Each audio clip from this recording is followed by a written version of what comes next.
2017ஆம் ஆண்டு வெளியான மேயாதமான் திரைப்படம் மூலம் தமிழ் சினிமாவில் அறிமுகமானவர்தான் இயக்குனர் ரத்னகுமார். இதன் பின் இவர் ஆடை, குலுகுலு போன்ற படங்களை இயக்கியும் இருக்கிறார். மேலும் மாஸ்டர், விக்ரம், லியோ உள்ளிட்ட படங்களுக்கு திரைக்கதை மற்றும் வசனமும் எழுதியிருக்கிறார். இவர் தற்போது ஸ்டோன் பெஞ்ச், ஜி ஸ்குவாட் ஆகிய நிறுவனங்கள் இணைந்து தயாரிக்கும் 29 என்ற திரைப்படத்தை இயக்கியிருக்கிறார். படத்தில் கதாநாயகனாக ரெட்ரோ படத்தில் வில்லனாக நடித்த விது நடித்திருக்கிறார். கதாநாயகியாக பிரீத்தி அஷ்ராணி மற்றும் மாஸ்டர் மகேந்திரன், அவினாஷ், பிரேம்குமார் உள்ளிட்ட பலர் நடிச்சிருக்கிறாங்க. இந்த படம் வருகின்ற மே 8ஆம் தேதி வெளியாகிறது. இந்த நிலையில் பேட்டியொன்றில் கலந்து கொண்ட இயக்குனர் ரத்னகுமார், தமிழ் சினிமாவின் முன்னணி நடிகரான விஜயை மையமாக கொண்டு ஒரு கிராமத்து கதை உருவாக்க திட்டமிட்டிருப்பதாக தெரிவிச்சிருக்கிறாங்க. சமீபத்தில் அடுத்த பேட்டியில் அவங்க என்ன சொல்லியிருக்கிறாங்க அப்படின்னு சொன்னா, விஜய் சாரை வேட்டி சட்டையில் பார்த்து ரொம்ப நாள் ஆகிடுச்சு. அவரை கேட்டது போல ஒரு கிராமத்து கதையை தயார் செய்து வருகிறேன் அப்படின்னு சொல்லியிருந்தேன். அதை பார்த்துவிட்டு விஜய் சார் மெசேஜ் செய்தாங்க. அந்த கிராமத்து கதையை கேட்க விரும்புகிறேன் அப்படின்னு சொல்லியிருந்தாங்க. நானும் சென்று கதையை கூறினேன். அவருக்கு ரொம்பவே பிடிச்சிருந்தது. அந்த சமயத்தில் தான் வாரிசு படத்துக்கான பேச்சுவார்த்தையும் நடந்து வந்தது. வாரிசு படம் துவங்க உள்ளதாக அறிவித்ததால சார் அதற்கு போய்விட்டார். என்னுடைய பயணமும் வேறு பக்கம் போய்விட்டது என்றும் சொல்லியிருந்தாங்க. இயக்குனர் இந்த பேட்டி தற்போது ரசிகர்கள் மத்தியில் பரபரப்பை ஏற்படுத்தி, விஜய் கிராமத்து கதையில் நடித்தால் எப்படி இருக்கும் அப்படின்னு சொல்ற எதிர்பார்ப்பை மீண்டும் கிளப்பியிருக்கிறது. திசையன் வினை அருகே இருக்கிற மன்னார்புரத்தைச் சேர்ந்த ஜெயபாலன் இவர் திரைப்பட இயக்குனர். தற்போது பந்து படத்தை இயக்கி வந்தார். நேற்று முன்தினம் சென்னையிலிருந்து சொந்த ஊருக்கு ஓட்டு போடுவதற்காக கடந்த 22ஆம் தேதி அதிகாலை புறப்பட்டிருக்கிறார். பஸ்ஸில் இடம் கிடைக்கவில்லை. எனவே ஓட்டு போட வேண்டும் என்ற நோக்கத்தில் எப்படியாவது சொந்த ஊருக்கு கிளம்ப வேண்டும் என முடிவு செய்து மனைவி பேச்சியம்பாள் 7 வயது சிறுவனுடன் சென்னையிலிருந்து மோபேட் ஒன்றில் 22ஆம் தேதி அதிகாலை புறப்பட்டார். அவரது மனைவியின் சொந்த ஊர் ராதாபுரம் அருகே இருக்கிற கஸ்தூரி ரங்கபுரம். எனவே மனைவி அங்கு சென்று விட்டுவிட்டு அங்கிருந்து நாங்குநேரி சட்டமன்ற தொகுதி மன்னார்புரம் வரை முடிவு செய்திருக்கிறார். செல்லும் வழியில் சில இடங்களில் சற்று ஓய்வு எடுத்துக்கொண்டு 23ஆம் தேதி அதிகாலை நாங்குநேரி அடுத்து வாகைக்குளம் ரோட்டில் வலதுபுறம் ஓரமாக நின்று கொண்டிருந்திருக்கிறார். அந்த சமயத்தில் எதிரே இருந்து வந்த கார் ஒன்று இவர்கள் 3 பேர்கள் மீதும் எதிர்பாராத விதமாக மோதியிருக்கிறது. அப்போது 3 பேர்களும் தூக்கி வீசப்பட்டு பலத்த காயமடைஞ்சாங்க. இதில் ஜெயபாலன் சம்பவ இடத்திலே பரிதாபமாக உயிரிழந்திருக்கிறார். மனைவி பேச்சியம்மன் மற்றும் 7 வயது சிறுவனும் பலத்த காயமடைந்து நாகர்கோவில் தனியார் மருத்துவமனை சிகிச்சைக்காக அனுமதிக்கப்பட்டிருக்கிறாங்க. இந்த சம்பவம் தொடர்பாக நாங்குநேரி போலீசார் வழக்கு பதிவு செய்து விசாரணைகளை நடத்தி வராங்க. தமிழ் சினிமாவில் முன்னணி நடிகையாக திகழ்ந்த ஸ்ரேயா சரண் தன்னுடைய அழகும் வலிவு நலிவான நடனமும் மூலம் ரசிகர்களை நீண்ட காலமாக கவர்ந்து வராங்க. திருமணத்துக்கு பிறகு சில ஆண்டுகள் திரைப்படங்களிலிருந்து விலகியிருந்த அவங்க தற்போது மீண்டும் சினிமாவில் முழு ஈடுபாட்டுடன் செயல்பட்டு வராங்க. சமீபத்தில் வெளியான ரெட் ரோட் திரைப்படத்தில் சூர்யாவுடன் இணைந்து ஆடிய குத்தாட்டம் ரசிகர்களிடம் நல்ல வரவேற்பை பெற்றிருக்கிறது. இதையடுத்து தொடர்ந்து கவர்ச்சி நடனங்களிலும் நடிக்க திட்டமிட்டிருப்பதாகவும் கூறப்படுகிறது.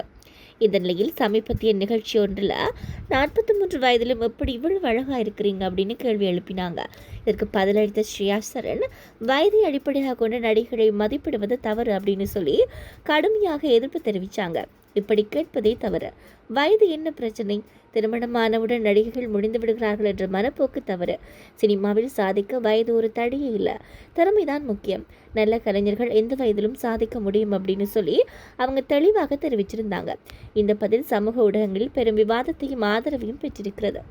சமீப காலமாக 90ஸ்கள் மற்றும் 2Kகளின் ஹிட் திரைப்படங்கள் டிஜிட்டல் முறையில் புதுப்பிக்கப்பட்டு மீண்டும் திரையரங்குகளில் வெளியிடப்படும் ரீரிலீஸ் கலாச்சாரம் அப்படின்றது அதிகரித்து வருகிறது. அந்த வகையில் கில்லி, பழையப்பா, மங்காத்தா, சச்சின் மற்றும் 3 போன்ற படங்கள் சமீபத்தில் வெளியாகி திரையரங்குகளில் ரசிகர்களின் பெரும் வரவேற்பை பெற்று பாக்ஸ் ஆஃபீஸிலும் வசூல் சாதனை புரிந்திருக்கிறது.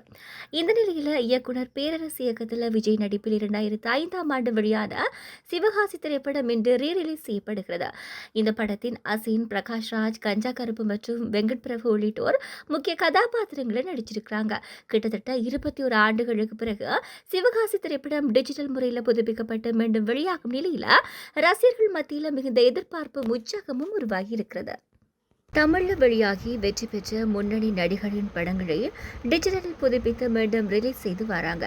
ஏற்கனவே ரஜினியின் பாஷா, பாபா, கமல்ஹாசனின் நாயகன், வேட்டையாடு விளையாடு, ஆழவந்தான், விஜயகாந்தின் கேப்டன் பிரபாகரன், விஜயின் கில்லி, சச்சின், சூர்யாவின் வாரணம் ஆயிரம், தனுஷின் யாரடி நீ மோகினி, சேரனின் ஆட்டோகிராஃப் உள்ளிட்ட பல படங்கள் மீண்டும் திரையிடப்படுகின்றன.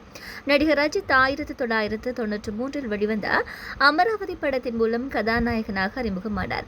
பிறகு ஆசை, காதல் கோட்டை, வாலி, அமர்க்களம், கண்டுகொண்டேன் போன்ற படங்கள் அவருக்கு பெரிய ரசிகர்களை பெற்றுத்தந்தது. ஆக்ஷன் மற்றும் காதல் காட்சிகளால் நிரம்பியிருந்த படமாகவும் இதில் ஷாலினி அஜித்துக்கு ஜோடியாக நடித்திருப்பார். அஜித்குமாரின் ரசிகர்களுக்கு பிடித்த படங்களுள் ஒன்று அமர்க்களம். இந்த பாடல்தான் அவரது தனிப்பட்ட வாழ்க்கையிலும் திரை வாழ்க்கையிலும் பெரிய திருப்பமே ஏற்பட்டது. இதில் ரகுவரன், ராதிகா, நாசர், அம்பிகா, வினு சக்கரவர்த்தி, சார்லி மற்றும் பலர் நடிச்சிருந்தாங்க. அஜித்தின் 25வது படமாக அது இருந்தது. இதனிடையில் அஜித், சாலினி திருமண நாளை முன்னிட்டு இருவரும் இணைந்து நடித்த அமர்க்களம் படம் மீண்டும் இன்று முதல் திரையரங்குகளில் வெளியாகும் என போஸ்டர் வெளியிட்டு தெரிவிக்கப்பட்டிருக்கிறது. பாலிவுட் சினிமாவின் முன்னணி நடிகையான தீபிகா படுகோனே தற்போது ஷாருக்கானுடன் இணைந்து கிங் படத்தில் நடிச்சு வராங்க. இந்த படம் விரைவில் வெளியாக இருக்கிறது. அதனைத் தொடர்ந்து இயக்குனர் அட்லி இயக்கத்தில் அல்லது அல்லு அர்ஜுனுக்கு ஜோடியாக ராகா படத்தில் நடித்து வருகிறார். இதில் ராஷ்மிகா, மிருனால் தாகூர் உள்ளிட்டோரும் நடிப்பதாக கூறப்படுகிறது. இதற்கிடையில படத்தில் நடிக்கிற நடிகர் நடிகைகளுக்கு தரப்பட்ட சம்பளம் குறித்த தகவல் ஒன்று வெளியாகியிருக்கிறது. அதன்படி அல்லு அர்ஜுனுக்கு 175 கோடியும் இயக்குனர் அட்லிக்கு 100 கோடியும் சம்பளமாக வழங்கப்படுகிறதா. தீபிகா படுகோனின் சம்பளம் 25 கோடியாக உயர்ந்திருக்கிறதாம். ராஷ்மிகாவுக்கு 8 கோடியும், மிருனால் தாகூருக்கு 5 கோடியும் சம்பளமாக நிர்ணயிக்கப்பட்டிருக்கிறதா. 40 வயதாகும் தீபிகா படுகோனின் மார்க்கெட் திருமணத்துக்கு பிறகும் உச்சத்திலே இருக்கிறது அப்படின்றதும் சொல்ல வேண்டிய ஒரு விஷயமாக இருக்கிறது. நடிகர் விஷால் அண்ணாநகர் தொகுதிக்கு உட்பட்ட வாக்குச்சாவடிக்கு சைக்கிளில் வந்து தனது வாக்கினை செலுத்தினார். வாக்கு செலுத்திய பிறகு செய்தியாளர்களுக்கு பேட்டியளித்த போது விஷால் என்ன சொல்லியிருக்கிறாங்க அப்படின்னு சொன்னா, சைக்கிளில் வந்து வாக்கு செலுத்துறது அப்படின்றது ஒன்றும் பெரிய விஷயம் இல்லை, எனக்கு சைக்கிளில் வர்றது பிடிக்கும், ஏற்கனவே பலமுறை சைக்கிளில் வந்து வாக்கு செலுத்தி இருக்கிறேன், எல்லா தொகுதிகளிலும் பிரச்சனைகள் இருக்கிறது, பிரச்சனைகளை சரி செய்ய வேண்டும் அப்படின்னு சொன்னா நமது வாக்கை நம்ம செலுத்த வேண்டும். அரசியல்வாதிகள் தங்களுடைய வேலைகளை செய்தாங்க அப்படின்னா நடிகர்களாகவே இருப்போம். ஆனால் அரசியல்வாதிகள் தங்களுடைய வேலையை சரியாக செய்யாததால் தான் நடிகர்கள் அரசியலுக்கு வராங்க. அண்ணா நகர் தொகுதி செழிப்பாக இருக்கிறதா என்று கேட்டால் இல்லை என்றுதான் சொல்வேன். நிறைய இடங்களில் குப்பை கொட்டி கிடக்கிறது. வெள்ள பாதிப்பு ஏற்பட்ட போது நாங்களே இறங்கி வேலை செய்திருக்கிறோம். ஆட்சிக்கு வாரவங்கெல்லாம் அடுத்த 5 வருடங்களில் எல்லா தொகுதிகளிலும் இருக்கும் பிரச்சனைகளை செய்வாங்க அப்படின்னு சொல்லி நாங்கள் நம்புகிறோம் அப்படின்னு சொல்லி நடிகர் விஷால் சொல்லியிருக்கிறாங்க.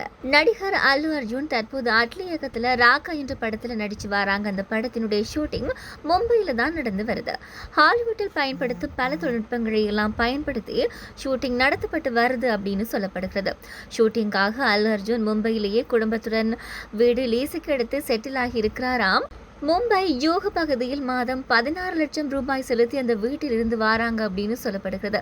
கடற்கரைக்கு அருகில் 6000 சதுர அடி பரப்பளவில் அந்த வீடு இருக்கிறதா.